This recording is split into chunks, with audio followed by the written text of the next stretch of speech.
예수님 당시 바리새인들은 그릇된 고정관념으로 예수님을 공격하였습니다.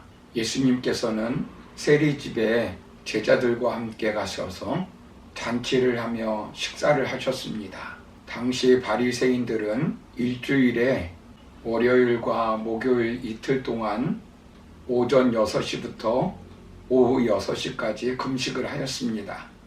유대인들에게 있어서 금식은 매우 중요한 경건의 관습이었습니다.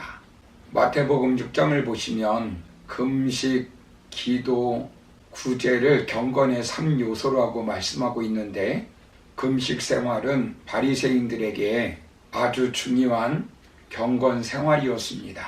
그런데 예수님께서 오셔서 금식하지 않으시고 세리의 집에 가셔서 잔치하며 음식을 먹었습니다.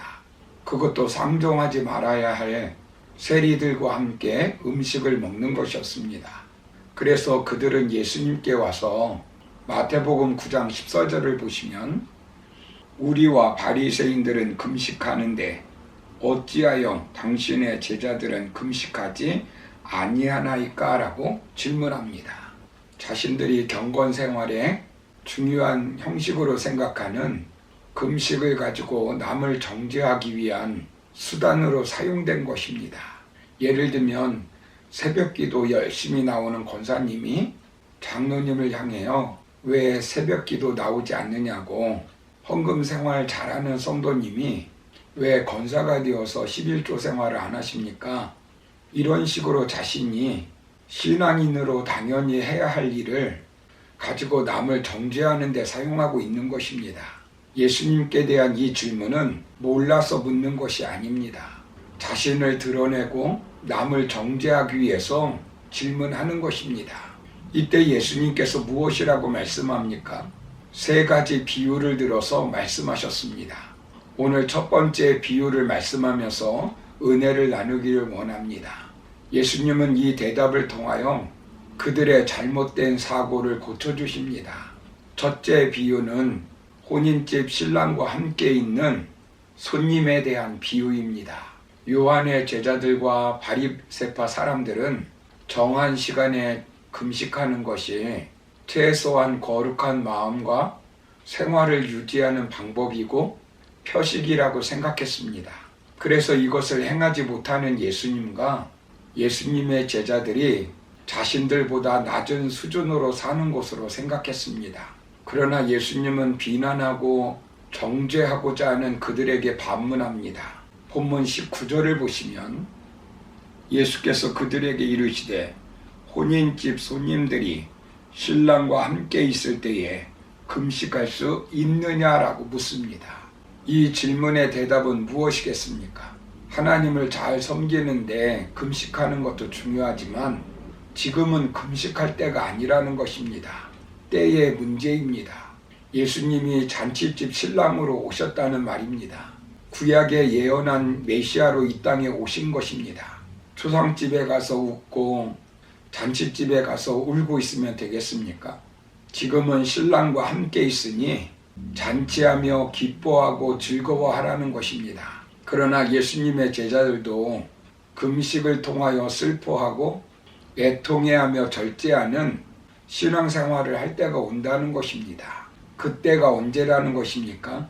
본문 20절을 보십시오. 신랑을 빼앗긴 날이라고 말씀하고 있습니다. 그날이 언제이겠습니까? 예수님께서 십자가에서 못 박혀 죽으시는 날을 말씀합니다. 유대인들은 위기가 닥쳤을 때, 국가의 지도자를 잃었을 때, 민족적 회개의 때, 친구가 병들었을 때, 슬픈 소식을 들었을 때, 금식하는 절기를 맞을 때, 사람이 죽었을 때 금식하였습니다. 왜 금식하였습니까? 성경에 보시면 4가지 이유에 대해서 나오고 있습니다. 첫 번째로 죄를 회개하기 위해서입니다.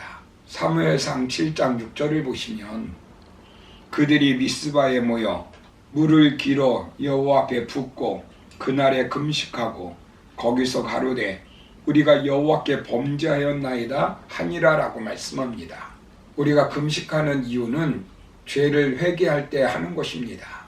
두 번째로 기도의 상달을 위해서입니다.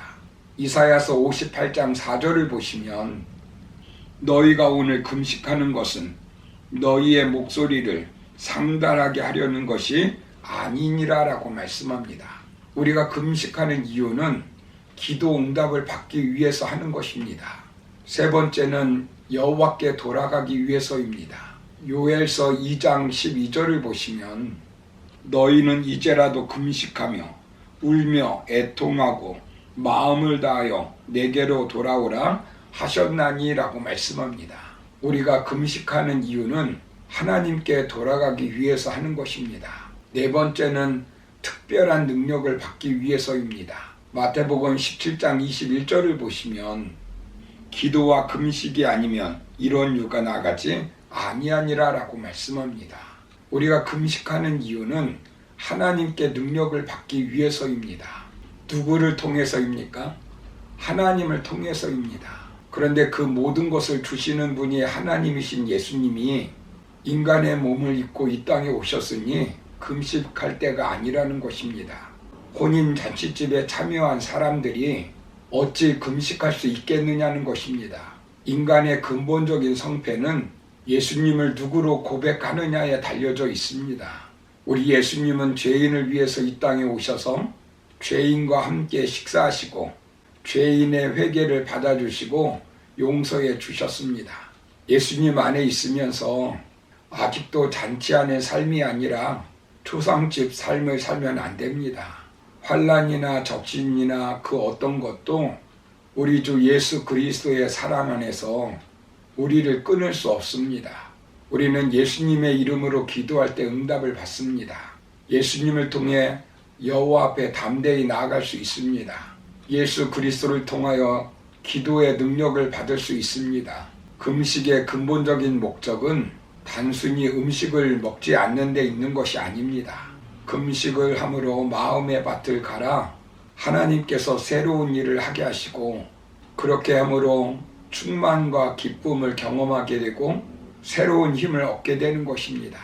그것은 우리 예수 그리스도로 말미암아 가능한 것입니다.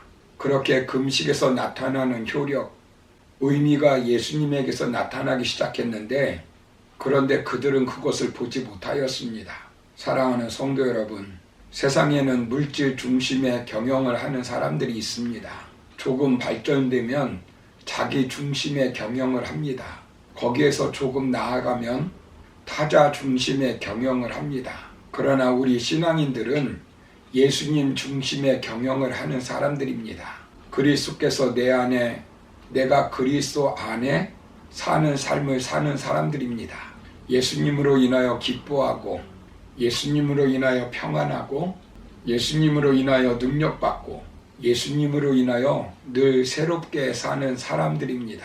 그러므로 우리는 예수님으로 인하여 신앙생활하며 예수님께 영광을 돌리며 살아가는 저와 여러분의 삶이 되기를 주님의 이름으로 축원합니다. 감사합니다.